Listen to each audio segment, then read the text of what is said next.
नमस्कार। मेरे channel Sanskrit online में आप सभी का बहुत बहुत स्वागत है। आज हम अपनी संस्कृत की कक्षा में 9वीं कक्षा का छठा पाठ भ्रांतो बालः का संपूर्ण अभ्यास करेंगे। सभी प्रश्नों व उत्तरों को अच्छे से समझ लेंगे।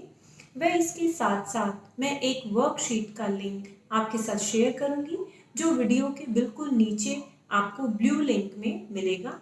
आप उसको डाउनलोड कर सकते हैं और वर्कशीट को अपनी नोटबुक में भी लिख सकते हैं, प्रिंट आउट भी ले सकते हैं और घर पर ही उसको सोल्व करके देख सकते हैं। और वर्कशीट से रिलेटेड अगर आपके कोई भी प्रश्न हो तो मुझे कमेंट बॉक्स में लिखकर पूछ सकते हैं।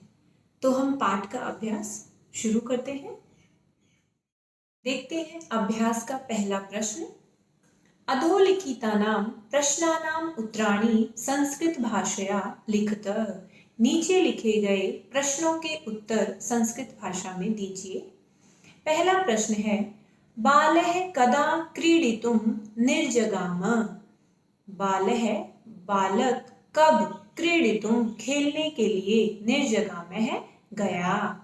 तो उत्तर होगा बालः पाठशाला गमन वेलायाम विद्यालय जाने के समय क्रीडितुं खेलने के लिए निर्जगामः चला गया। ये इसका उत्तर है। प्रश्न 2 देखते हैं। बालस्य मित्राणि किमर्थम त्वरमाणा बभूवु। बच्चे के जो मित्र थे किस लिए बहुत ज्यादा त्वरमाणा शीघ्रता बभूवु कर रहे थे। उत्तर होगा बालस्य मित्राणि बच्चे के जो मित्र थे विद्यालय गमनाय विद्यालय जाने के लिए त्वरमाणा बभूवु शीघ्रता कर रहे थे। प्रश्न 3, मधुकरः बालकस्य आह्वानं केन कारणेन न अमन्यत। मधुकरः भंवरे ने बालकस्य बच्चे का आह्वान बुलावा, जब उसको बुला रहा था, केन कारणेन किस कारण से, न अमन्यत नहीं माना। उत्तर देखते हैं। मधुकरः मधु संग्रह व्यग्रह आसीत। भंवरा जो था शहद के संग्रह में, उसको इकट्ठा करने में व्यग्रह लगा हुआ था। अतः से बालकस्य आह्वानम न अमन्यत, इसलिए उसने बच्चे का आह्वान या बुलावा नहीं माना। आगे बढ़ते हैं प्रश्न 4 की ओर। बालकः कीदृशं चटकम अपश्यत। बच्चे ने कैसे चटकम चिड़े को अपश्यत देखा।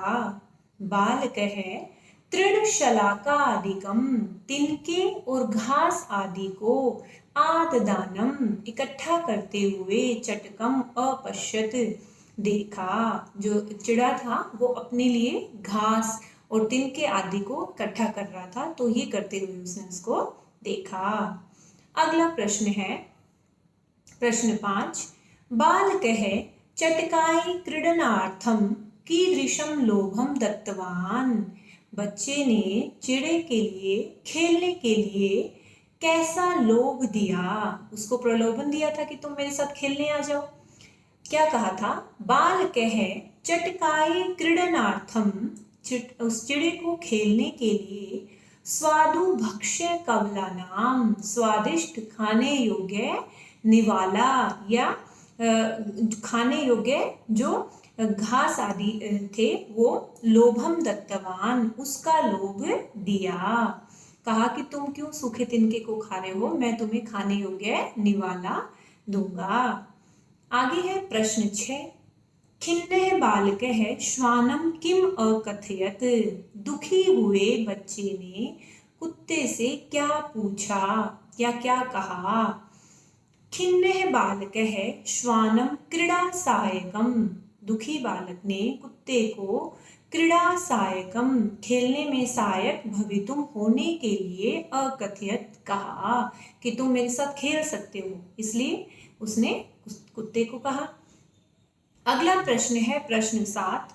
विघ्नित मनोरथः बालः किम अचिंतयत।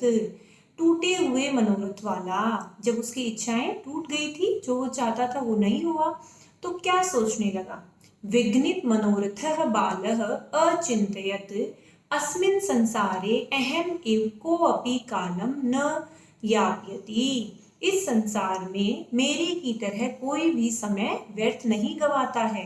अतः अहमपि मैं भी स्वोचितम कार्यम करोमि, अपने उचित कार्य करता हूँ। अर्थात सब लोग अपने अपने कार्य में व्यस्त हैं, मैं भी अपने लिए उचित कार्य करता हूँ। तो ये था आपका पहला प्रश्न। अगला प्रश्न देखते हैं, प्रश्न 2। निम्नलिखितस्य श्लोकस्य भावार्थं हिंदी भाषया आंग्ल भाषया वा लिखतः।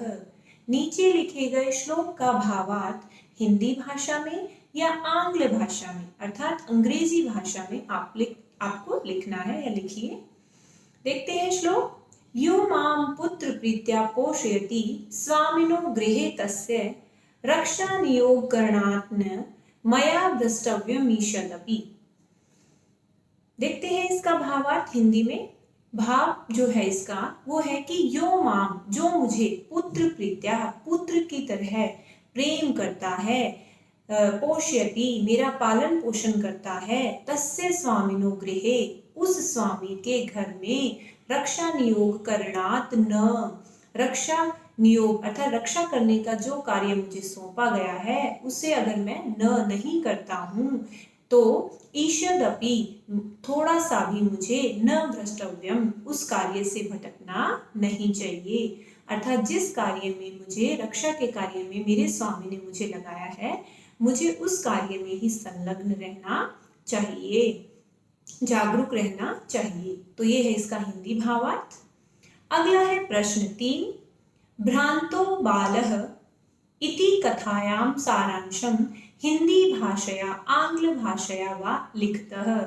भ्रांतो बालः, भ्रमित बालक, इस कथा का सारांश, एक सारांश आपको इसका लिखना है। तो सार के रूप में इसकी कहानी को आपको हिंदी भाषा में या आंग्ल भाषा में लिखना है। तो हिंदी भाषा में हम इस कहानी को इस तरीके से लिखेंगे। भ्रांतो बालः कथा का सारांश प्रस्तुत पाठ संस्कृत प्रौढ़ पाठावली नामक ग्रंथ से संपादित कर लिया गया है। इस कथा में एक ऐसे बालक का चित्रण है जिसका मन अध्ययन की अपेक्षा खेल कूद में लगा रहता है, यहाँ तक कि वह खेलने के लिए पशु पक्षियों तक का आह्वान करता है, किंतु कोई उसके साथ खेलने के लिए तैयार नहीं होता। इससे वह बहुत निराश होता है। अंततः उसे बोध हो जाता है कि सभी अपने अपने कार्यों में व्यस्त हैं, केवल वही बिना किसी काम के इधर उधर घूमता रहता है। वह निश्चय करता है कि अब व्यर्थ में समय गंवाना छोड़कर अपने कार्य में ही संलग्न होगा। तो ये था इस कहानी का सार। आगे बढ़ते हैं प्रश्न 4 की ओर। स्थूल पदानि अधिकृत्य प्रश्न निर्माणम कुरुतः। स्थूल पदों को आधार लेकर के आपको प्रश्नों का निर्माण करना है। देखते हैं पहला, स्वादुनी भक्ष्य कवलानी ते दास्यामि। स्वादुनी, स्वादिष्ट, खाने योग्य निवाला मैं तुम्हें दूंगा। तो यहाँ पर स्वादुनी की जगह आपको प्रश्नवाचक बनाना है। तो कैसा, कीदृशानि, कैसा निवाला वो उसको देगा, तो कीदृशानि, तो आएगा इसमें उत्तर कीदृशानि। दूसरा है चटकः स्वकर्मणि व्यग्रः आसीत्। चिड़ा जो था अपने काम में व्यस्त था। तो स्वकर्मणि, किस में, तो इसका संस्कृत में शब्द होगा कस्मिन्, सप्तमी विभक्ति। अगला है तीसरा, कुक्कुरः मानुषाणां मित्रम् अस्ति। कुत्ता मनुष्यों का मित्र होता है। मानुषाणाम, किसका, केशाम, तो षष्ठी विभक्ति बहुवचन। आगे बढ़ते हैं, स महतीं वैदुषीं लब्धवान। स, उसने महान विद्वत्ता को लब्धवान प्राप्त कर लिया। तो किसको प्राप्त कर लिया या क्या प्राप्त कर लिया, दोनों सेंस निकलती हैं इसकी। तो सह किम लब्धवान, किम आएगा इसका उत्तर प्रश्नवाचक में। आगे है पांचवा, रक्षा नियोग करणात् मया न भ्रष्टव्यम इति। रक्षा नियोग करणात्, रक्षा करने के कार्य से, मया मुझे, न भ्रष्टव्यम, इधर उधर नहीं भटकना चाहिए। तो किससे नहीं भटकना चाहिए? कस्मात, पंचमी विभक्ति एक वचन। ठीक है, तो ये था आपका चौथा प्रश्न। आगे बढ़ते हैं प्रश्न 5 की ओर। एतेभ्य नमः, इन सब के लिए नमस्कार है। इति उदाहरणम अनुसृत्य है, ऐसे उदाहरण का अनुसरण करके। नमः इत्यस्य योगे, नमः नमस्कार के योग में चतुर्थी विभक्ति, चतुर्थी विभक्ति का प्रयोगम कृत्वा, प्रयोग करके पंचवाक्यानि रचयत, 5 वाक्यों की रचना कीजिए। आपको नमस्कार के योग में चतुर्थी विभक्ति लगती है, ठीक है, तो उससे ही संबंधित, नमः से ही संबंधित 5 वाक्य बनाने हैं चतुर्थी विभक्ति लगा करके। तो देखते हैं पहला वाक्य। पहला है देवाय नमः, देव के लिए नमस्कार है।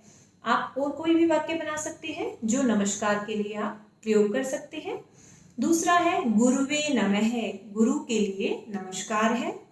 अध्यापकाय नमः, अध्यापक के लिए नमस्कार है।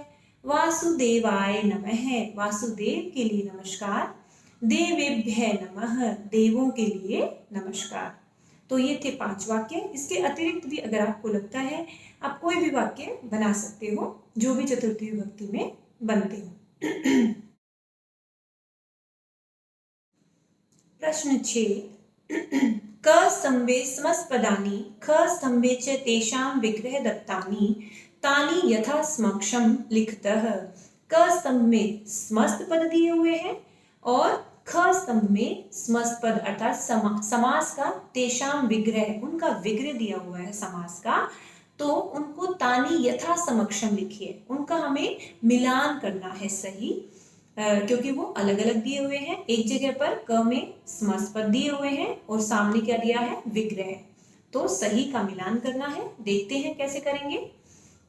सबसे पहले है दृष्टिपथम। दृष्टिपथम का हम विग्रह देखेंगे सामने।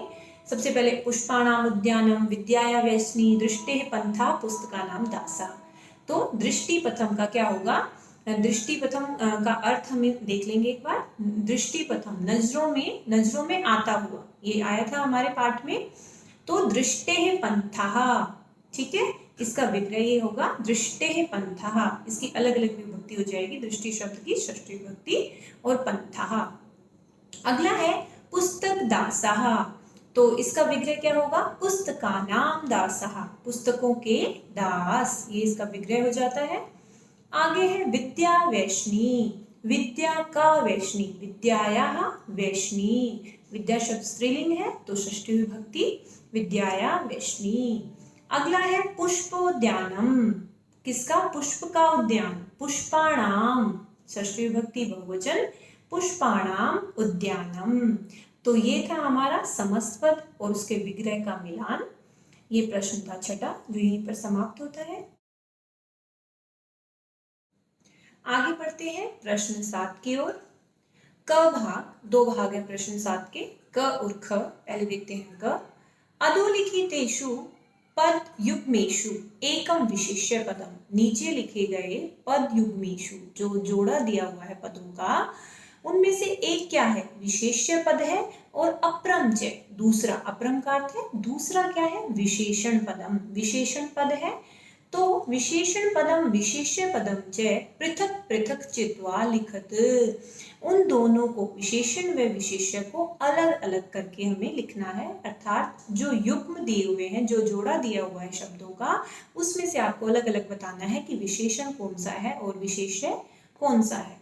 उससे पहले आप जान लेंगे कि विशेषण और विशेष्य क्या होता है। किसी की भी अगर विशेषता बताई जाती है वो आपका विशेष्य होता है। जैसे बच्चा बहुत ईमानदार है, तो जो बच्चा है वो आपका विशेष्य है और ईमानदार जो है उसका विशेषण है। ठीक है, तो देखते हैं हम यहाँ पर। पहला है खिन्नः बालः, दुखी बालक। तो इसमें खिन्न जो है उसका विशेषण है और विशेष्य है बालः, बालक जो है विशेष्य है। दूसरा है पलायमानम श्वानम, दौड़ता हुआ कुत्ता। तो विशेषण क्या है? पलायमानम विशेषणम और श्वानम विशेष्य। श्वानम जो है हमारा विशेष्य होगा। आगे है तीसरा प्रीतः बालकः, खुश, प्रीतः खुश हुआ बच्चा। प्रीतः जो है हमारा विशेषणम, विशेषण है, और बालकः विशेष्य रहेगा। आगे है चौथा, स्वादुनी भक्ष्य कवलानी। तो स्वादुनी, स्वादिष्ट क्या है, उसकी विशेषता है, तो विशेषण है वो, और भक्ष्य कवलानी जो है खाने योग्य जो निवाला है वो क्या है, विशेष्य है। आगे है त्वरमाणः वयस्याः, शीघ्रता से जाते करते हुए, शीघ्रता करते हुए वयस्याः जो मित्र हैं, तो त्वरमाणः क्या है, विशेषण है, और वयस्याः क्या है, विशेष्य है। जो मित्र हैं वो विशेष्य है, और क्योंकि वो क्या कर रहे थे, शीघ्रता है उनकी, शीघ्रता करना ही उनकी विशेषता है, तो विशेषण पद त्वरमाणः। तो ये था आपका 7वें प्रश्न का क भाग। आगे बढ़ते हैं ख भाग की ओर। कोष्ठकगतेषु पदेषु सप्तमी विभक्ते प्रयोगम कृत्वा रिक्त स्थान पूर्तिम कुरुत। कोष्ठक में दिए हुए, कोष्ठक जो ब्रैकेट दिया हुआ है उसमें दिए हुए पदों में सप्तमी विभक्ति का प्रयोग करके आपको रिक्त स्थान की पूर्ति करनी है। देखते हैं पहला, बालः डैश क्रीडितुम निर्जगामः। ब्रैकेट में कोष्ठक में क्या दिया है, पाठशाला गमन वेला, पाठशाला के जाने के समय। तो पाठशाला गमन वेला, गमन वेला, वेला जो शब्द है स्त्रीलिंग शब्द है, तो स्त्रीलिंग में सप्तमी विभक्ति में एक वचन में क्या होगा, पाठशाला गमन वेलायाम, पाठशाला गमन वेलायाम, पाठशाला के जाने के समय। दूसरा देखते हैं, डैश जगति प्रत्येकम स्वकृत्ये निमग्नो भवति। संसार में प्रत्येक व्यक्ति अपने कर्म में लगा हुआ होता है। इदम शब्द जो है कोष्ठक में दिया हुआ है, तो इदम शब्द का सप्तमी विभक्ति क्या होगा, अस्मिन, अस्मिन जगति, इस संसार में, सप्तमी विभक्ति एक वचन। आगे बढ़ते हैं तीसरा, खगः डैश नीडम करोति। खग है शाखा शब्द कोष्ठक में दिया हुआ है। शाखा बिल्कुल जैसे हमने गमन वेला शब्द स्त्रीलिंग सप्तमी विभक्ति एक वचन किया था, वैसे ही शाखा शब्द जो है आकारांत स्त्रीलिंग शब्द, तो शाखायाम, तो खग है शाखायाम नीडम करोति। जो पक्षी है वो शाखा पर, टहनी पर घोंसला बनाता है। अस्मिन डैश चौथा है, अस्मिन डैश किमर्थम प्रयटसी। अस्मिन, इस निदाग दिवस, निदाग गर्मी का दिन, तो दिवस शब्द जो है उसकी सप्तमी विभक्ति होगी दिवसे। तो अस्मिन निदाग दिवसे किमर्थम प्रयटसी, इस गर्मी के दिन में क्यों घूम रहे हो। और पांचवा और अंतिम प्रश्न है इसका, डैश हिमालय है उच्चतम है, और ब्रैकेट में दिया है नगय है, तो हिमालय उच्चतम है, सबसे उच्चतम है, क्योंकि यहाँ पर तुलना की गई है, तो सप्तमी विभक्ति का प्रयोग बहुवचन में होगा, क्योंकि ज्यादा चीजों में तुलना होती है। तो नग क्या होता है, पर्वत, नग अर्थ की सप्तमी विभक्ति बहुवचन नगेशु, नगेशु हिमालय, सभी पर्वतों में जो हिमालय पर्वत है उच्चतम है, सबसे ऊंचा है। तो ये था आपका 7वां प्रश्न और अंतिम प्रश्न, यहीं पर समाप्त होता है। तो आज हमने इस वीडियो में 9वीं कक्षा के छठे पाठ का संपूर्ण अभ्यास किया है, सारे प्रश्न उत्तरों को अच्छे से समझ लिया है, साथ में मैंने उत्तर आपके साथ स्क्रीन पे भी शेयर किए हैं। आशा करती हूँ आपको ये सारे अच्छे से समझ में आ गए होंगे, और एक वर्कशीट भी जो मैं आपके साथ शेयर कर रही हूँ, सभी बच्चे उसको घर पर जरूर करके देखेंगे, और अगर कोई भी उसमें आपको समस्या आती है करने में, तो मुझे आप कमेंट बॉक्स में जरूर लिखेंगे, आपके प्रश्नों का मैं उत्तर देने का प्रयास करूंगी। और 9वीं कक्षा के सारे बच्चे इस वीडियो को जरूर देख लें। आप सभी का ये वीडियो देखने के लिए और चैनल को सब्सक्राइब करने के लिए बहुत बहुत धन्यवाद।